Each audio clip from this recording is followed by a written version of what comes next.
Bienvenue dans la Cité du Livre, ravi de vous retrouver au sommaire de ce nouveau numéro. Nous partirons aujourd'hui observer une étrange tribu, la tribu des riches, des super riches. Ils seraient de plus en plus nombreux sur la planète et de plus en plus influents. Le journaliste et essayiste Jean-Louis Servan-Schreiber leur consacre un livre, Pourquoi les riches ont gagné. On en parle bien sûr avec plaisir avec vous dans quelques secondes. Focus également dans cette émission sur le livre du philosophe Frédéric Lenoir consacré au bonheur. Un véritable carton en librairie, le best-seller absolu de l'hiver. Nous avons voulu comprendre. Aurélie Marciro, de son côté, a flashé cette semaine. C'est un peu étrange, mais elle nous expliquera pourquoi. Sur une bande dessinée consacrée à Auguste Blanqui, ce révolutionnaire français du 19e siècle, fondateur de l'ultra-gauche et partisan de l'égalité sociale réelle. Enfin, nous vous révélerons, comme toujours, les meilleures ventes de la semaine en librairie, côté roman et côté essai. Mais on commence donc cette émission avec vous, Jean-Louis Servan-Schreiber, bonjour. Bonjour. On est ravis de vous accueillir. Faut-il rappeler que vous êtes journaliste, essayiste, fondateur de l'expansion de Psychologie Magazine. Aujourd'hui, vous dirigez le magazine Clé. Vous êtes par ailleurs l'un des dirigeants de l'ONG Human Rights Watch et vous venez de publier ce livre, Pourquoi les riches ont gagné. C'est chez Albin Michel. Une enquête sur les riches du 21e siècle. Alors, c'est vrai qu'a priori, c'est presque un peu poujadiste, populiste ce titre. En tout cas, c'est comme profondément provocateur en ces temps de crise et de dépression de s'intéresser à cette tribu-là. Oui, mais c'est un constat. Moi, je trouve pas ça provoquant. C'est énoncer une vérité simple. Ou déprimant.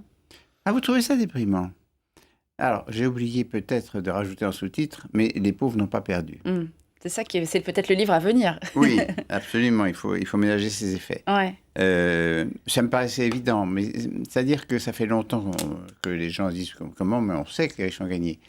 Ils ont gagné plus que de l'argent cette fois-ci. Ils ont gagné du pouvoir et ils ont gagné le fait d'être à peu près seuls en piste, ils n'ont plus d'adversaires. Ouais, en termes d'influence, on va y revenir, c'est une des parties passionnantes du livre. Et en termes aussi de guerre des classes, il n'y a plus de guerre des classes. Alors, il y a d'abord effectivement une dimension quantitative. Dites-vous, il n'y a jamais eu autant de riches de par le monde et sur tous les continents. Alors, racontez-nous.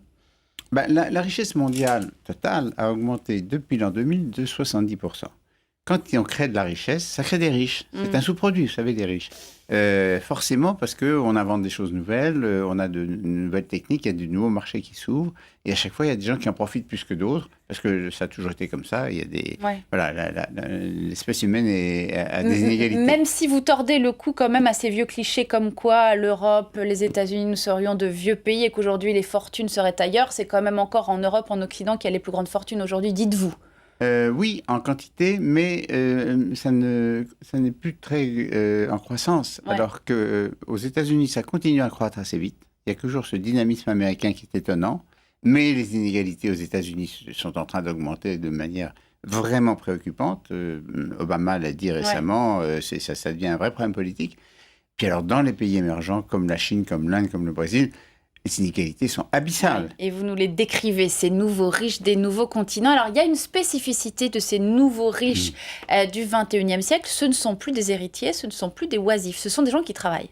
Alors, il y a encore des héritiers, parce que forcément, les fortunes ne disparaissent pas mais la richesse ne se résume plus à l'héritage. On est sorti de Bourdieu, quoi. On est, bien sûr, dans les nouveaux riches sont les riches d'aujourd'hui. C'est-à-dire que, en général, ils créent une entreprise et quelques années après, ils essayent de la valoriser. Ça ne marche pas toujours, mais ça marche avec le numérique. Ça marche également, bien sûr, dans tous les nouveaux pays où on ouvre des marchés. Vous savez, l'état de la Chine aujourd'hui, c'est l'état de la France en 1950, quand il y avait tout à construire, quand il y avait besoin d'équiper, quand il y avait besoin de faire des trains, qu'il y avait besoin d'avoir un téléphone qui ne marchait pas, enfin, toute cette chose. Bon, ça fait une croissance à 5-6% automatiquement. Ouais. Bon, comme les Chinois vont encore plus vite, c'est plutôt dans les 8%. Mais en tout cas, il y a cette période de croissance devant eux et ça crée beaucoup de richesse. Alors, il y a des passages passionnants dans le livre sur ce que vous appelez la nouvelle richesse hors sol. J'adore cette expression. Vous citez bien sûr l'exemple de Apple, un riche à milliards tout en ne fabriquant presque aucun de ses produits aux États-Unis. Vous parlez aussi bien évidemment de ces nouveaux riches que sont les traders qui gagnent des fortunes sans rien produire. C'est ça quand même, selon vous, le vrai dysfonctionnement de la richesse au XXIe siècle et c'est ça aussi qui la rend insupportable, c'est-à-dire cette dématérialisation, définanciarisation de l'économie mondiale? C'est-à-dire que maintenant, nous en arrivons à un point où on fabrique de la richesse sans fabriquer d'emploi. Ouais. Alors, en même temps, Ça pose la question de la moralité, tout simplement. Non, parce que si vous demandez à une entreprise, si vous demandez aujourd'hui à un chef d'entreprise, vis-à-vis de qui êtes-vous redevable? Vis-à-vis de la région où vous êtes implanté, vis-à-vis de vos salariés, vis-à-vis de vos clients, vis-à-vis de vos actionnaires, vis-à-vis de la communauté française. Ce sont des dilemmes, au fond, qu'on ne se pose même plus. Alors qu'en réalité, c'est comme ça qu'il faut voir les choses. Quand Apple ne paye pas de bénéfices, ou très peu de bénéfices aux États-Unis, et qui fait produire essentiellement en Chine, mais que tous les cerveaux sont aux États, ceux qui sont les mieux payés sont aux États-Unis, c'est un dispositif d'économie mondiale totalement novateur. Dernière question, il y a aussi des passages très intéressants sur la France, la spécificité française, ce pays qui est censé détester les riches. Et pourtant, dites-vous, c'est beaucoup plus compliqué que ça. Il suffit de voir dans les magazines People, ce sont toujours les riches qui fascinent. C'est toujours eux qu'on prend comme modèle, même en France, ce pays qui n'aime pas les riches. Oui, on adore les détester. Mais en fait, on ne les déteste pas. Quand on pose la question directement aux Français, eh bien, ils répondent 2/3, ça nous est indifférent. Ouais. Et dans le tiers qui reste, la moitié admire et l'autre moitié sont énervés. C'est pas vraiment de la détestation. Donc en fait, il fait bon d'être riche en France. C'est ce que vous expliquez dans le livre. Je suppose que vous aviez lu, car on sent que c'est la même veine, un livre d'éco, mais qui repose sur une approche sociologique, le livre de Daniel Cohen, Homo economicus, qui analysait comment, au fil de l'histoire, l'économie mondiale avait cessé d'avoir comme finalité le bonheur. Est-ce que c'est aussi une préoccupation que vous aviez en écrivant sur cette drôle de caste qu'on appelle les riches aujourd'hui ?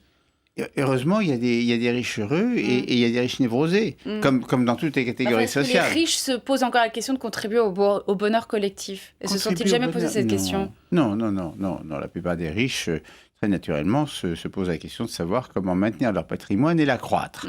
Ce n'est pas leur seule préoccupation. Il y a des riches humanistes. Ouais. Si vous prenez Bill Gates, qui a consacré une grosse partie de sa fortune à faire reculer le sida en Afrique, c'est mieux que si il s'était occupé de se jeter comme son partenaire, un yacht qui était le plus grand du monde et qui depuis a été dépassé par les autres. Dernière question, vous disiez tout à l'heure, pourquoi les riches ont gagné ? Le sous-titre du livre était peut-être « Et pourquoi les pauvres n'ont pas encore perdu ?» Pourquoi ? Parce que quand il y a une croissance comme celle que nous vivons en ce moment, qui est très forte à l'échelon mondial, on ne s'en aperçoit pas en France, parce qu'évidemment, nous sommes en stagnation.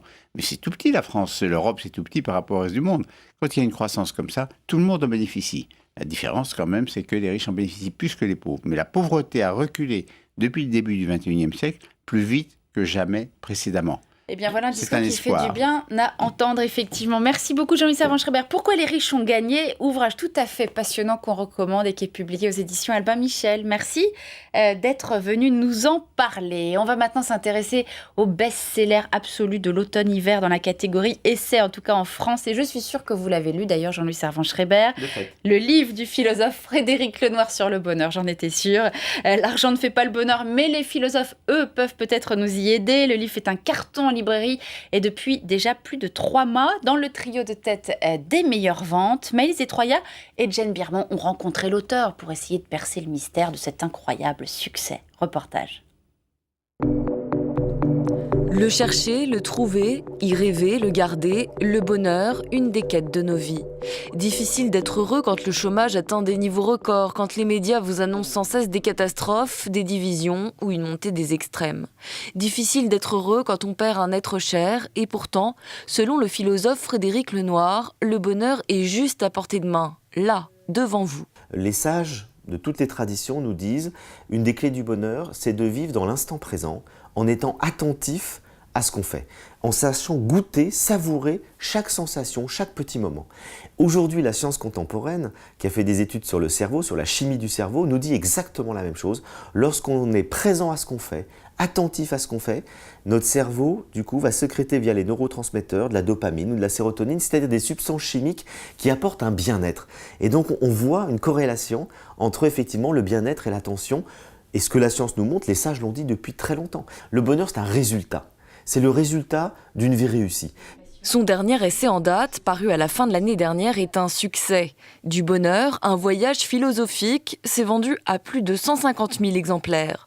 Aristote, Épicure, Bouddha, Spinoza, Frédéric Lenoir les cite à l'envi.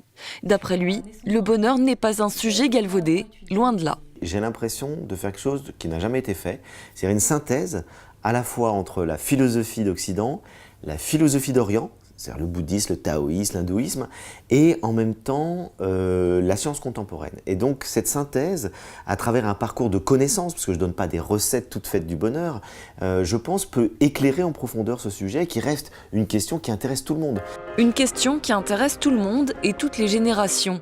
À Paris, la Gaîté Lyrique, centre culturel spécialisé dans les arts numériques, propose actuellement une exposition sur ce même thème. Et oui, le bonheur, encore lui, le Happy Show. C'est un célèbre graphiste d'origine autrichienne, vivant à New York, Stefan Sagmeister, qui l'a réalisé.